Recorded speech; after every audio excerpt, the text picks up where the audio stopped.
everyone, sorry for the awful lighting, but I'm about to start a new audiobook and I can't always be guaranteeing to start a new book when the lighting is fabulous. So I'm about to start The Radium Girls by Kate Moore, and this is a book that I actually saw Aoife over at Fred Weasley Died Laughing review, I think it was earlier this year, and it piqued my interest from then onwards. When I saw the audiobook on Audible, I was like, I'm gonna grab that. So this has got an average rating on Goodreads of 4.17, I think, off the top of my head, and that's with over 41,000 reviews. So I think it's safe to say again, this will be another one that I'll absolutely love. I'm going to predict that I will give this book 5 stars. That's because I really find non-fiction audiobooks to be my cup of tea. I tend to give most of them 4 or 5 stars. They just feel so much more raw that way. I think this is going to be kind of the perfect audiobook for me. So if you haven't heard of The Radium Girls, what I do remember from Aoife's review is that it's about women in America in the 1920s who were using like radium paint, and they questioned like how safe it was, and they were told, oh yes, it's fine.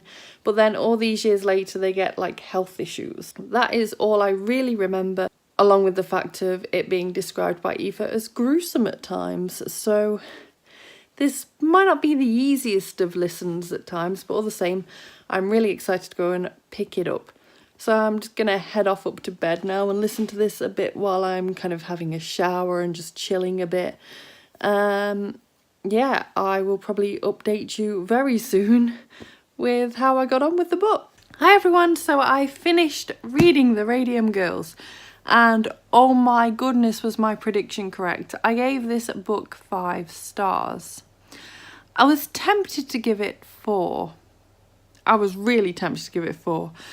I had a couple of issues with this book just in terms of its actual gruesomeness.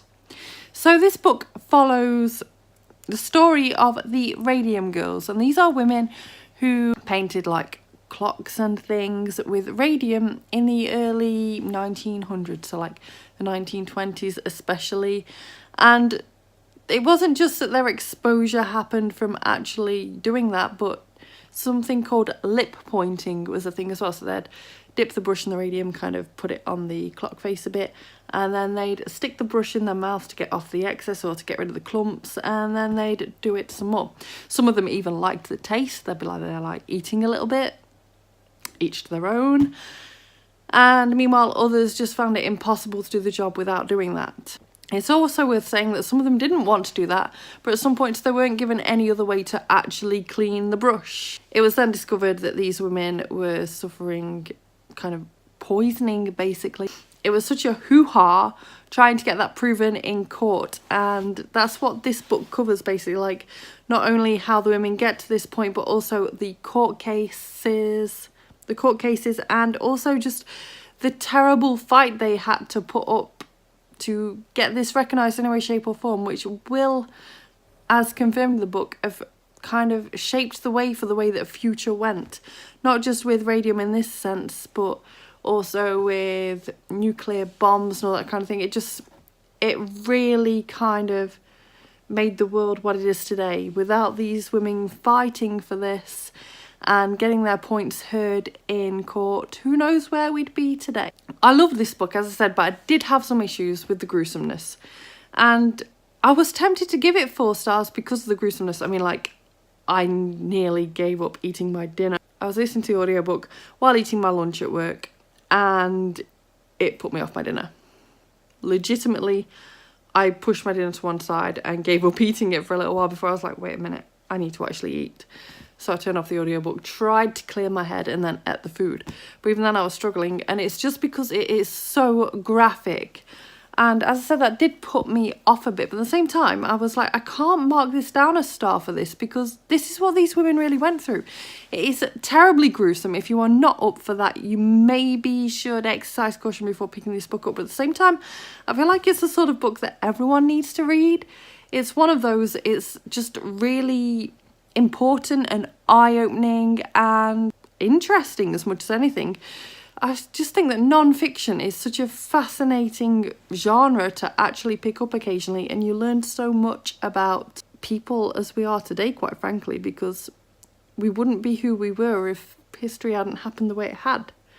That's my logic. I enjoyed this book so much. I can't recommend it enough, even with the gruesomeness. To give you an idea of the gruesomeness, the radium eats away the jawbone, the teeth. In some cases, the inside of the body like rots their insides away. Sometimes it's a really quick death. Sometimes it's a very slow death. Sometimes it's just a never-ending pain game that doesn't ever really lead to death. It varies case to case, depending on the exposure, the age of the exposure, and so forth. So really, there's no kind of concrete radium will do this to you in this amount of time. You just have to go into this and learn about each individual story. And that was a wonderful thing, just learning about each individual person involved in this. And I just can't recommend this book enough. 5 stars, a must read in my opinion. Thank you so much for watching this video. If you liked it, please give it a thumbs up. Subscribe by clicking the image of me if you want to see more book reviews and other bookish content from me, and I will see you soon. Bye bye!